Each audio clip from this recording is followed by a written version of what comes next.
एक सवाल मेरे मन में हमेशा से था कि क्या एक इलेक्ट्रिक गाड़ी आपकी प्राइमरी कार बन सकती है? क्या एक इलेक्ट्रिक गाड़ी को आप लॉन्ग ट्रिप के लिए यूज़ कर सकते हो? तो उसका जवाब ढूंढने के लिए मैंने उठाया MG की ZS EV को और मैं पहुंच गया हूं स्टैचू ऑफ यूनिटी, जो कि मेरे घर से लगभग 1300 किलोमीटर की दूरी पे है। और यहां तक की जर्नी कैसी हुई वो मैं आपको बताऊंगा, और MG ZS EV के साथ मेरा एक्सपीरियंस कैसा रहा वो भी आपको इस वीडियो में पता चलेगा।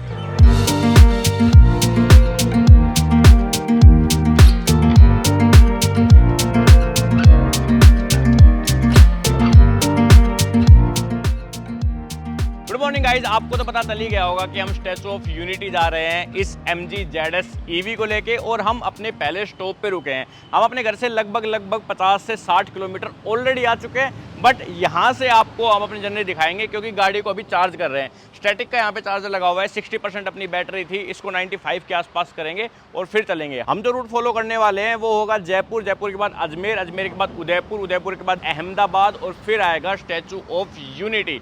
आज का हमारा प्रोग्राम ये है कि हम उदयपुर तक पहुंच जाए। उदयपुर यहाँ से लगभग 550 से 600 किलोमीटर के आसपास शो कर रहा है और 9 घंटे की ड्राइव है। लेकिन देखते हैं इलेक्ट्रिक गाड़ी में कितना टाइम लगता है, क्योंकि आपको पता है बीच में ये चार्ज भी करनी पड़ेगी हमें। तो चार्ज करते हुए चलेंगे, देखते हैं कहाँ तक पहुँचते हैं और फिर आपको सारी जानकारी देते हैं इस पूरी ट्रिप की।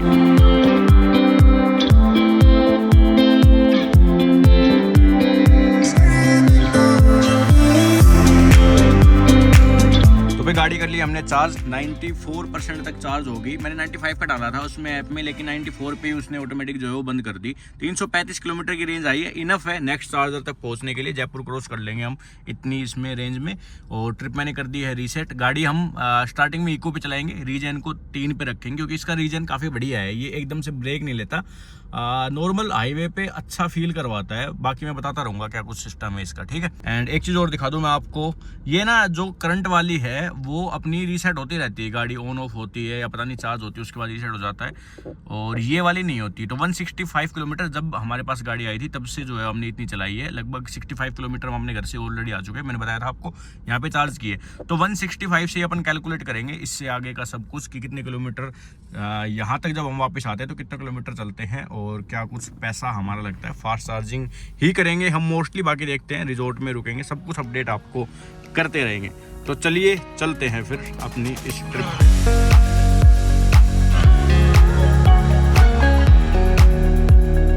मैं आपको प्राइसिंग वगैरह बता दूं थोड़ा सा, तो 18,98,000 लगभग 19 लाख रुपए से स्टार्ट होता है इसका बेस वेरिएंट, और टॉप एंड इसका चला जाता है लगभग 25.5 लाख रुपए के आसपास। बैटरी पैक सिर्फ इसमें एक ही आता है, 50.3 किलोवाट आवर का है इसका बैटरी पैक, और रेंज जो कंपनी क्लेम करती है वो 455 किलोमीटर क्लेम करती है। रियल टाइम में देखते कितनी चलती है हाईवे पे वो तो हमें पता चल ही जाएगा।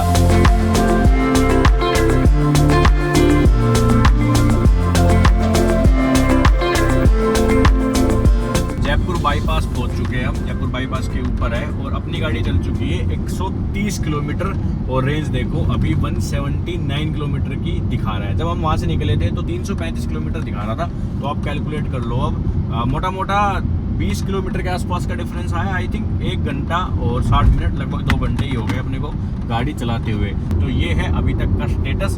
गाड़ी चलाने में काफ़ी मज़ा आ रहा है, एकदम अच्छी परफॉर्मेंस है, अच्छे सस्पेंशन से, कोई दिक्कत नहीं है, हैंडलिंग परफेक्ट है गाड़ी की फिलहाल टाइम तक। एक चीज़ की जो कमी मुझे अभी महसूस होने लगी है, क्योंकि आप देखो 12 बज गए हैं दोपहर के, वेंटिलेटेड सीट्स नहीं आती MG ZS EV में, तो उसकी थोड़ी सी कमी अभी मुझे महसूस होने लगी है। और एक ये ऊपर आप देखो जो इसका ये है पैनोरामिक सनरूफ का ये सनसेट, इसमें से भी गर्मी जो है वो आ रही है, हीट आ रही है, क्योंकि बिल्कुल पतला सा है। तो ये 2 चीज़ें अभी इनिशियली महसूस हो रही है। बाकी गाड़ी चलाने में किसी तरह की कोई दिक्कत नहीं है, और जो रेंज इसने दिखाई थी उसी रेंज पे गाड़ी रुकी हुई है। ऐसे ड्रास्टिकली जो है वो रेंज चेंज नहीं हो रही, ऐसा नहीं हो रहा एकदम से गिर जा रही है या फिर गिर नहीं रही। वो एक काफ़ी अच्छी बात है एक EV में, अगर आपकी रेंज सही तरीके से डाउन हो रही है। तो अभी तक का एक्सपीरियंस काफ़ी बढ़िया है।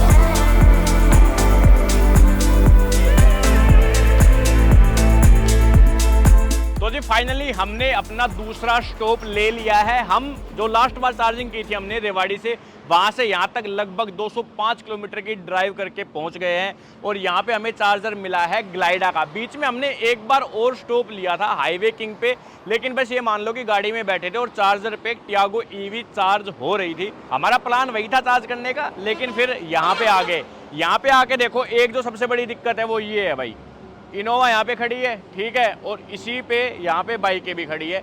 तो मैं अपनी गाड़ी को यहाँ पे साइड में लगा के चार्ज कर पा रहा हूँ। तो ये देखना चाहिए भाई कि चार्जिंग स्टेशन है तो वहाँ पे अपनी आईसी इंजन वाली गाड़ियों को ना लगाए। चलो ये तो हो गई एक बात। गाड़ी ने जो रेंज हमें दिखाई थी जब हमने चार्ज की थी लास्ट टाइम, तो 335 किलोमीटर की रेंज दिखाई थी और अभी भी उसके आसपास की रेंज ही जो है वो गाड़ी में बची हुई है, क्योंकि अपन कैलकुलेट करेंगे ना तो 205 और 115 आप देख लो, 330 किलोमीटर के आसपास जो है वो रेंज अभी भी है। तो एक चीज़ मैं कहना चाहूँगा, रेंज काफ़ी एक्यूरेटली दिखाती है ये MG की ZS EV। 10-20 किलोमीटर का पता नहीं, बाकी एक्यूरेटली दिखा देती है। अब आओ यहाँ पे चार्जर की दिखा देता हूँ आपको कंडीशन में। पैसा मैं आपको स्क्रीनशॉट डाल दूंगा कितना लग रहा है चार्जिंग वगैरह में, लास्ट में एक बार बता दूंगा। अब ये ग्लाइडा का चार्जर है, ये देखो आप 60 किलो वोट की पावर ले रहा है। नेक्सॉन जो थी अपनी वो 30 किलो वोट ले रही थी, लेकिन ये उसके डबल लेती है वही पावर, जिस वजह से ये जल्दी जो है वो अपनी चार्ज हो जाएगी। और चार्जर का एक्सपीरियंस काफ़ी ठीक था। एक बार स्टॉप हुआ, फिर हमने गन पकड़ के रखी और आराम से जो है वो ईजिली चार्ज लग गई। तो चलिए अब कुछ खा लेते हैं। 4 घंटे में हमने 205 किलोमीटर यहाँ पे कवर किए हैं, लगभग नॉन स्टॉप ही हम यहाँ पे आए हैं। तो जी गाड़ी कर ली है अपन ने चार्ज और 95% कर लिए, फिर से चार्ज 339 की आ गई है रेंज। पिछली बार भी 95% चार्ज थी तो 335 की दिखाई थी, अब की बार 339 की दिखाई है, क्योंकि ये थोड़ा सा जो है वो बढ़ गया। मतलब मैं थोड़ा ठीक से चला के लाया हूँ तो उस हिसाब से बढ़ गई। ठीक है, पैसा लगा अपना 780 रुपये के आसपास लगे 32% से 95% तक चार्ज होने में। और टाइम अपनी कितनी लगी? 48 मिनट लगे अपने को टाइम। तो भाई चार्जर काफ़ी बढ़िया था ग्लाइडा का, जल्दी जो है इसने चार्ज कर दी। अब नेक्स्ट डेस्टिनेशन है अपनी 180 किलोमीटर दूर, भीलवाड़ा से थोड़ा सा पहले। अपने जो रूट है अपना उसके ऊपर ही है नेक्स्ट चार्जर, स्टैटिक का चार्जर है और अवेलेबल है, तो वहाँ पे जाके डायरेक्ट अपन चार्ज करेंगे गाड़ी को। चलिए फिर चलते हैं।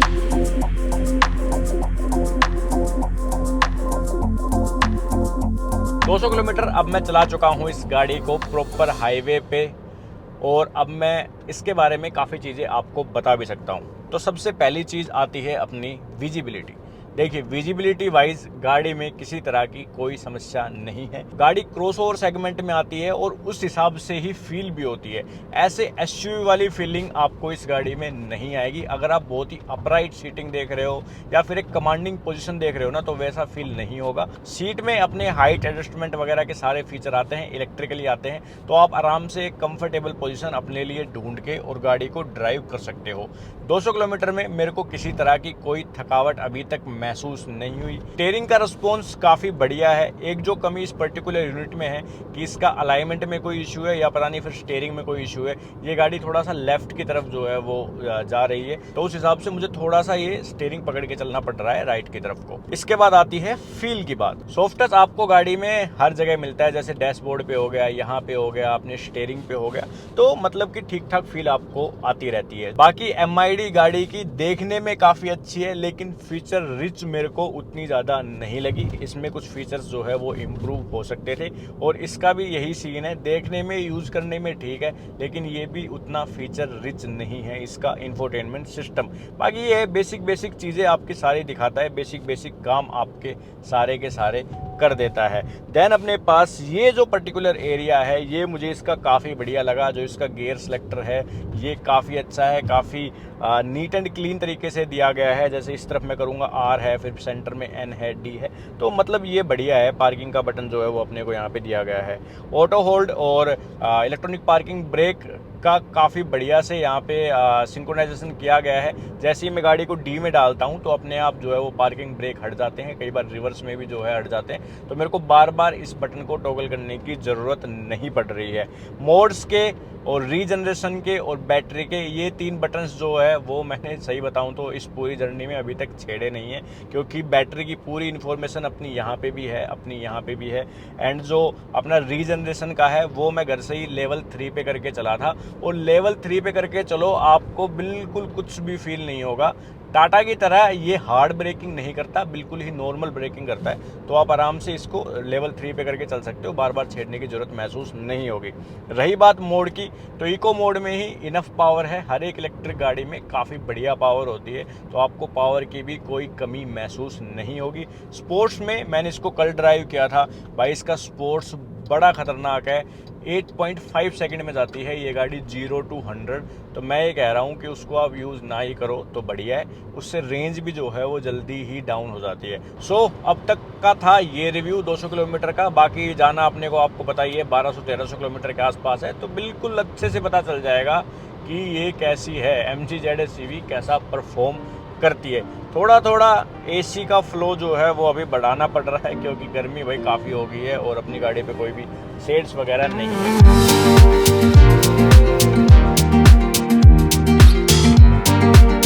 तो भाई पहुंच चुके हैं हम अपनी थर्ड चार्जिंग डेस्टिनेशन पे, जो कि भीलवाड़ा से लगभग ये मान लो आप 30 किलोमीटर पहले है।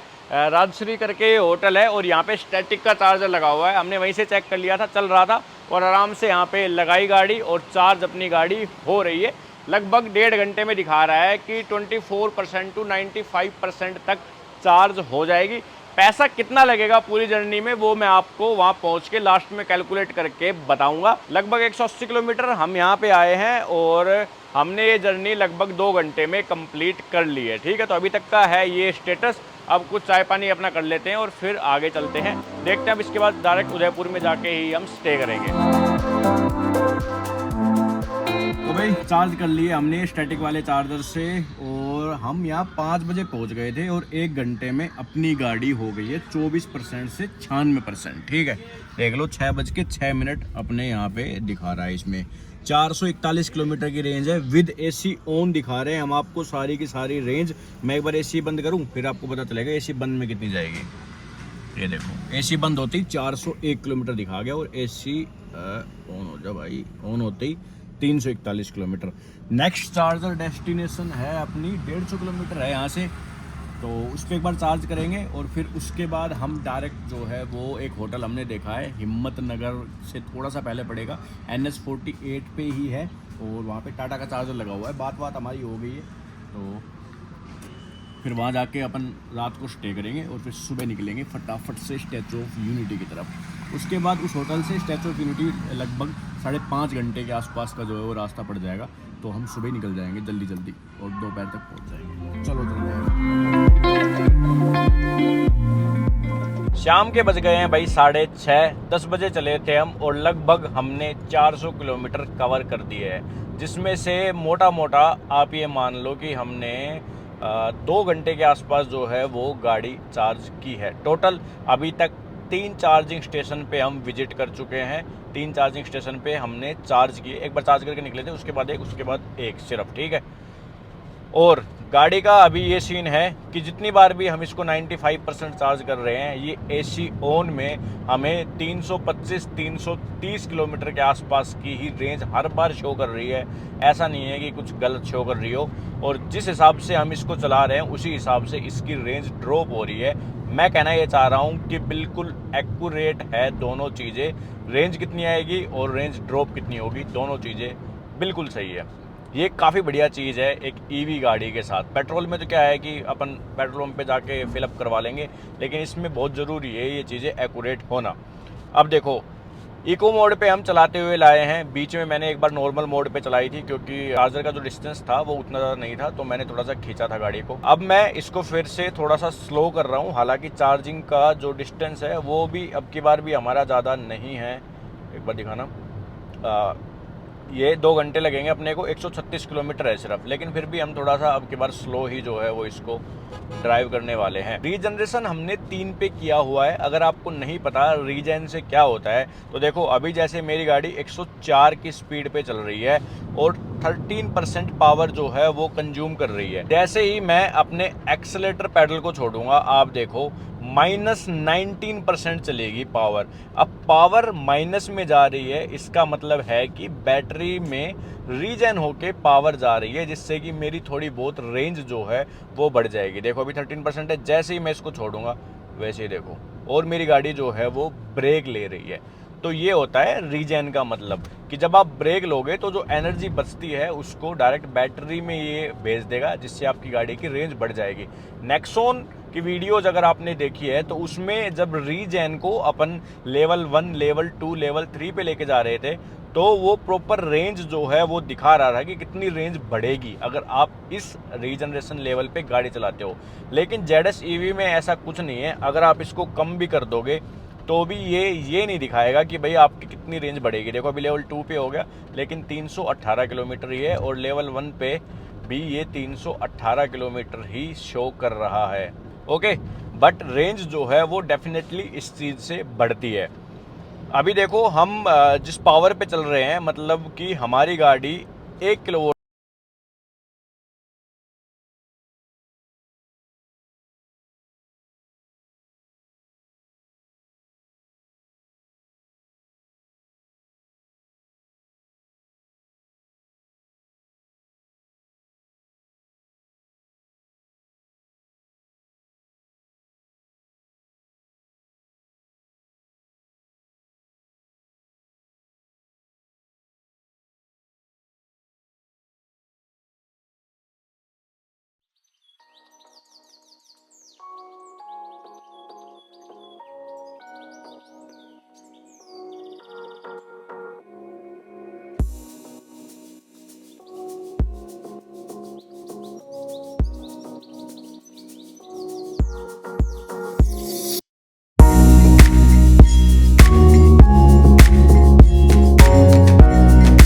चार्जर नंबर 4 पे हम आ चुके हैं। पेट्रोल पंप पे लगा हुआ है ग्लाइडा का चार्जर, स्टैटिक की ऐप पे दिखाता है स्टैटिक का भी और ग्लाइडा का भी, तो ये काफ़ी बढ़िया चीज़ है। और ये चार्जर 60 वोल्ट की पावर से चार्ज करता है। 44% बैटरी अभी बची हुई थी और लगभग हमने 155 किलोमीटर इसको चलाया है। अब आप भी करवा लेते हैं क्योंकि टायर में प्रेशर जो है वो अब नॉर्मल शो कर रहा था, तो हमें लगा कि एक बार चेक करवा लेते हैं। बाकी देखने में तो ठीक लग रहे थे टायर, कोई दिक्कत नहीं लग रही थी। ये चार्जर भाई बढ़िया है, ये करता है फास्ट चार्ज एकदम गाड़ी को। देखो 54 किलोवाट एक बार जब स्टार्ट होता है ना तब तो 60 लेता है, उसके बाद थोड़ी थोड़ी देर में कम करता रहता है। और 52% हो गई चार्ज। बाकी हमें ज़रूरत है, अभी ज़्यादा नहीं ज़रूरत है, हमें 30-40 किलोमीटर की ज़रूरत थी क्योंकि होटल जो है वो यहाँ से लगभग 170-180 किलोमीटर है अपना, जो हमने फ़ोन करके पूछा है। और वहाँ पे भी टाटा पावर का चार्जर लगा हुआ है, तो आराम से वहाँ स्टे करेंगे और गाड़ी को चार्ज वहाँ लगा देंगे। फास्ट चार्जर है, 30 किलोवाट वाला है, तो चार्ज हो जाएगी, कोई दिक्कत नहीं आनी चाहिए। पर फिर भी मैं कहा चलो चार्जर है, 150 किलोमीटर चल ही चुके हैं तो एक चाय पी लेंगे, तब तक ये भी चार्ज हो जाएगी। ये जल्दी चार्ज कर देता है, बढ़िया चीज़ है इसकी। और चल रही है दोनों बने।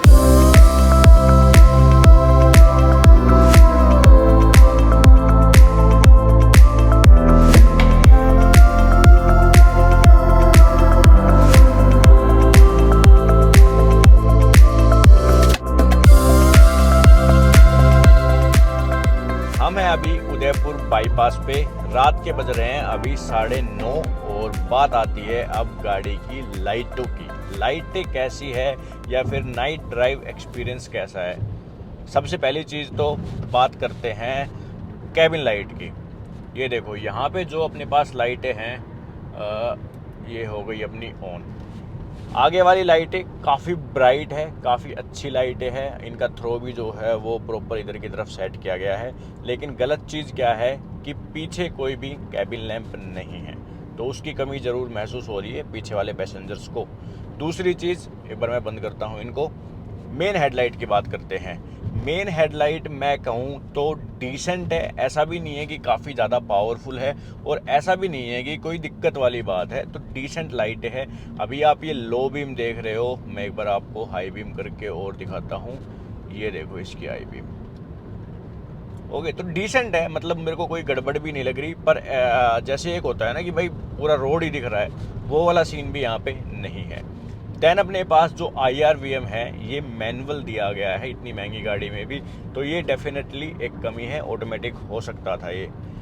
ये वाला पोर्शन देखो गियरबॉक्स कह रहा सॉरी मैं, ये डायल के पास वाला, यहाँ पे प्रॉपर अच्छी लाइटें है, ये काफ़ी खूबसूरत और प्यारी लगती है। बाकी स्टीयरिंग वगैरह MID वगैरह सारी चीज़ें जो है वो देखने में अच्छी लग रही है। तो ओवरऑल गुड एक्सपीरियंस है नाइट ड्राइव का MG ZS EV के साथ। अभी हम लगभग 145 किलोमीटर और ड्राइव करेंगे और जहाँ पे हमने होटल लिया हुआ है वो क्या नाम है उसका, हिम्मतनगर से लगभग 20 किलोमीटर पहले जो है वो हमने एक जगह पे लिया है होटल। हमने 4 बार जो है वो अब तक गाड़ी चार्ज कर ली है और मोटा मोटा हम 550 से ऊपर 580 के आसपास जो है वो अभी तक ड्राइव कर चुके हैं, सुबह 10 बजे से रात के 9:30 बजे तक। सिर्फ चार्जिंग के लिए रुके हैं, अदरवाइज हमने कहीं भी कोई स्टॉप अभी तक नहीं लिया है।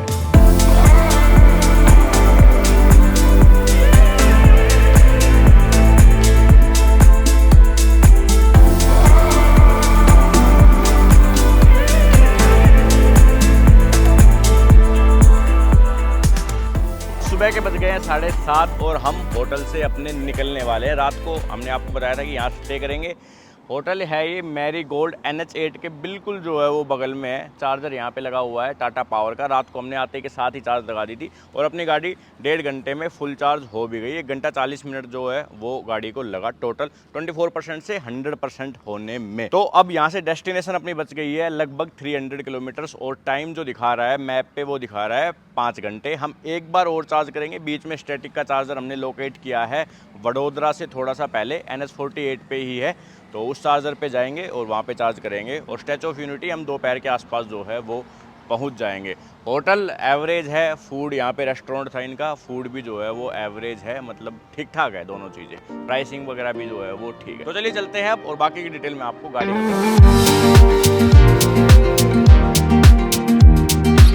अहमदाबाद बाईपास के ऊपर से जा रहे हैं हम। NH48 ही है वैसे हाईवे तो ये, और भाई अभी पुलिस वालों ने रुकवा लिया था। एक एक चीज़ की तलाशी ली है, एक एक बैग खोल के देखा है, सारी ये खिड़की दरवाजे, ये इसको भी ऐसे नीचे करके देख रहा है कि यहाँ तो नहीं छुपा रखा है कुछ। तो जनरली क्या है कि वो लिकर के लिए वो करते हैं तलाश, दारू वारू तो नहीं लेके आ रही, क्योंकि गुजरात में बैन है ना। इनको नहीं रुकवा रहे। एक बंदे ने हेलमेट नहीं पहन रखा, पूरे शहर में 20 पुलिस वाले खड़े थे, आगे भी खड़े हैं देख लो, इनको कोई नहीं रुकवा रहा और बिल्कुल शहर के अंदर है ये बड़ी गलत चीज़ लगी मुझे। यहाँ पे हाईवे है देख लो, NH48, ये खड़े पुलिस वाले, सबको रुकवाएंगे, बाइक वाले को नहीं रुकवाया। देख लो चला गया बाइक वाला एकदम मस्त आराम से, कोई दिक्कत नहीं है किसी को।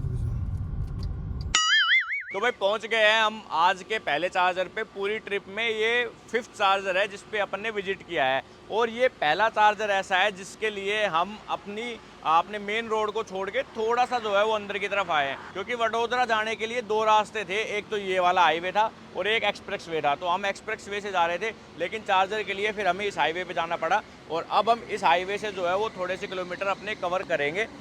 तो ज़्यादा कोई दिक्कत वाली बात तो है नहीं। यहाँ पे फूड प्लाजा है, अच्छा बड़ा है, रेस्ट रूम वगैरह सारी चीज़ें हैं। तो यहाँ पे हम खाना वाना खा लेंगे, क्योंकि सुबह से हमने अब ब्रेकफास्ट भी नहीं किया है। हम यहाँ तक 170 किलोमीटर ड्राइव करके लाए हैं, तो 2.5 घंटे के आसपास का अपने को यहाँ पे पहुँचने के लिए टाइम लगा। 130 किलोमीटर की रेंज अभी भी गाड़ी में पेंडिंग थी और 40% की बैटरी जो है वो अभी भी गाड़ी में बची हुई थी। तो 60% चार्ज करनी है, फिर अपन चलते हैं। अब इस चार्ज के बाद अपन डायरेक्ट जो है वो स्टैचू ऑफ यूनिटी चले जाएंगे और स्टैचू ऑफ यूनिटी विजिट करके फिर वापस से इसी चार्जर पे आके चार्ज करने की कोशिश करेंगे और फिर देखते हैं आगे का प्लान क्या बनता है अपना। गाड़ी हो चुकी है अपनी चार्ज, 98% चार्ज हो गई लगभग 45 मिनट में और 350 की रेंज आ गई। अब अपन आराम से पहुंच जाएंगे स्टैचू ऑफ यूनिटी और वापस यहाँ तक भी पहुंच जाएंगे अगर हम ठीक से चलाते हैं तो।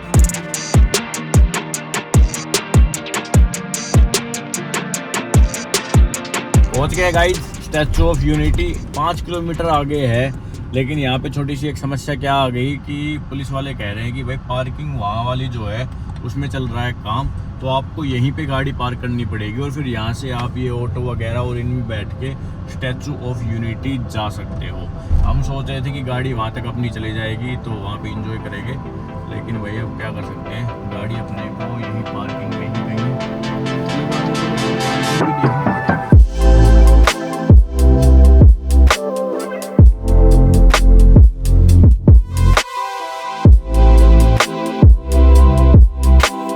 अब अब बात आती है कंक्लूजन की। तो इस कंप्लीट ट्रिप में हमने 2100 किलोमीटर गाड़ी चलाई और गाड़ी को लगभग 12 बार चार्ज किया और टोटल पैसा हमारा लगा 7,880 रुपए। सारे स्क्रीनशॉट आपको दिख रहे होंगे स्क्रीन पे और इस हिसाब से हमारी गाड़ी चली है 3 रुपए 75 पैसे पर किलोमीटर के हिसाब से। रेंज की अगर मैं बात करूँ तो ZS EV on highway with AC and 3 persons in the car आपको अप्रोक्स 350 टू 380 के बीच में रेंज दे देगी फुल चार्ज में। गाड़ी चलाने में बहुत बढ़िया थी, स्टेबल थी, कंफर्टेबल थी। बाकी तो कंप्लीट रिव्यू आपको मिल ही गया होगा। जो एक ईवी गाड़ी को लेके मेरे मन में डर था कि लॉन्ग ट्रिप पे सही नहीं है, वो कम्प्लीटली निकल गया है। यस, आपको प्लानिंग करनी पड़ेगी जाने से पहले और थ्रू आउट द ड्राइव भी आपको चार्जर्स की कंडीशन पे ध्यान रखना पड़ेगा।